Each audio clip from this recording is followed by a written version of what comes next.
Hello everyone, Cecilia Phillips here. Thanks for tuning in. Our Attitude Show begins now.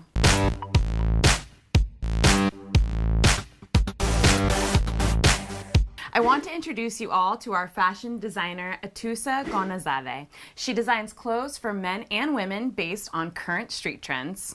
Thank you so much for being in our studio today. Thank you for having me. You're very welcome. You have worked in many cities where fashion industry thrives, like Los Angeles, where being fashionable is part of many people's lives. What's the fashion industry like in San Francisco? Well, there's not a huge industry, but there is a very talented group of designers, and they are very aesthetically cool, have their own style, create their own trends. I love the San Francisco designers because they make their own trends as opposed to following the European runway shows, and their attitude is a little bit more recycled, upcycled, more organic, so it's really great. I like that a lot.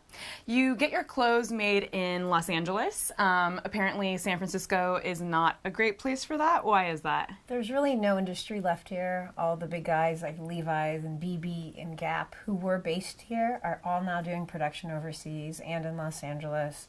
There's really no industry to have clothes made. There's hardly any fabric stores. There's no textile showrooms or designers here. So you really have to go to, I would say, New York or Los Angeles to really be able to get the supplies that you need to create a thriving line. Wow, that's awesome. You are about to be featured in a very cool event that is happening. The event is called the Startup Mingle, the Valentine's Day edition, with the fashion show that is taking place this weekend.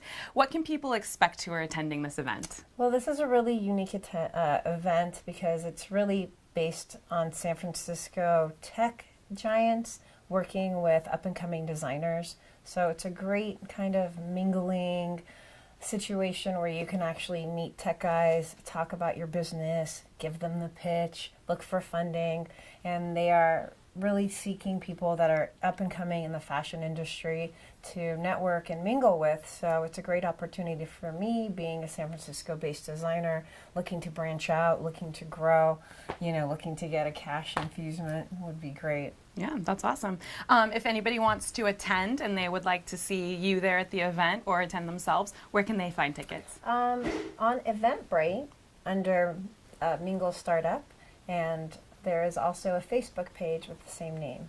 Perfect. Thank you so much, Atousa, for being here. We really appreciate you talking about our fashion. Speaking of fashion, the New York fashion finds a new home. Alicia Powell reports. Diverse runways and a new location keep New York Fashion Week evolving. 72 designers will show their Fall/Winter 2017 collections at the 7-day parade of shows. This year, IMG has relocated the event from Midtown to Lower Manhattan. Catherine Bennett, Senior Vice President Managing Director for IMG Fashion Events, explains why. We're consolidating, we've taken an expanded footprint down at Skylight Clarkson. We'll have 3 venues down in that venue, and we were also adding a presentation space at Industria. In recent years, designers have embraced using models of different races and sizes. HollywoodLife.com fashion director Katrina Mitsulotis says that advancement in variety will also be seen in the collections.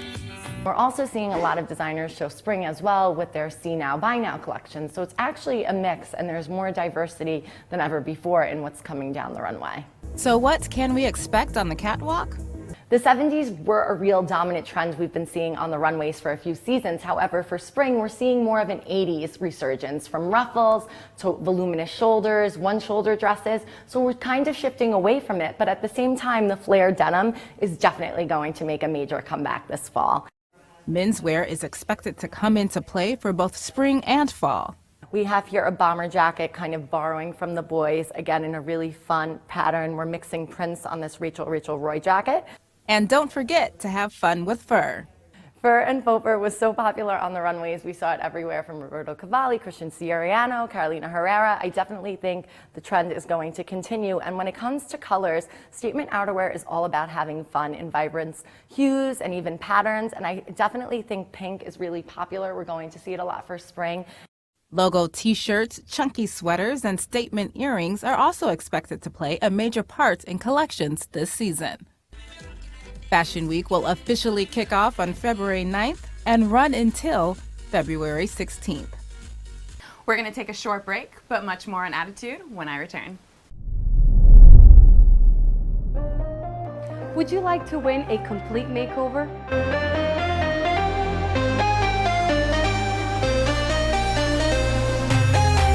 In order to participate, you must like Salon DNA San Francisco along with Attitude Show, both pages on Facebook, and share, and follow us on Instagram. So make sure to tell all your friends and family, and I will see the lucky winner soon at Salon DNA. Welcome back to Attitude. Now to talk about my favorite subject, food. As always, I'm going to feature 3 of my favorite restaurants in 3 different price points, and this week we are talking the East Bay. My first favorite restaurant is a great option for a mid-ranged and low-priced meal through the week. It is Rock and Crawfish on Park Avenue. They feature an attention to seafood, noodles, and rice dishes at a low price point and are fabulous for a weeknight date. Then, my second favorite restaurant is Nido Kitchen and Bar in the Jack London Square area. With Mexican cuisine that infuses a lot of different types of areas in Mexico and attention to craft cocktails, they're the perfect option for a mid-range priced meal and a weekend night dinner. And lastly, my absolute favorite would be Acote on College Avenue.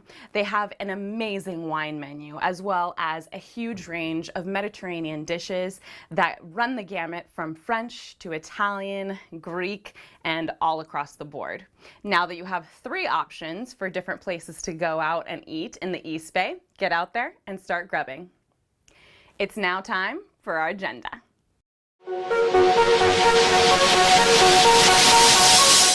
The legendary band Chicago performs Saturday the 11th, 8 p.m. at the San Jose City National Civic. For tickets, visit Ticketmaster.com. Lady Gaga's fans, the singer just announced last week during her show at the Super Bowl that she will be touring here soon. Here's Helena Williams with more on Gaga. Lady Gaga's highly anticipated Super Bowl halftime show saw the songstress soaring through Houston's NRG Stadium after kicking off the performance with a rendition of God Bless America, a subtle message of inclusion and unity in a deeply divided United States. With speculation that the outspoken singer would use the spotlight to address political issues, Gaga recited part of the American Pledge of Allegiance in her opening song, which calls for liberty and justice for all. She then delighted the crowd with some of her greatest hits. And Gaga just didn't stop giving, announcing her Joanne World Tour shortly after the show. It kicks off in Vancouver in August, before heading to Europe and back to North America. Tickets go on sale from February the 10th.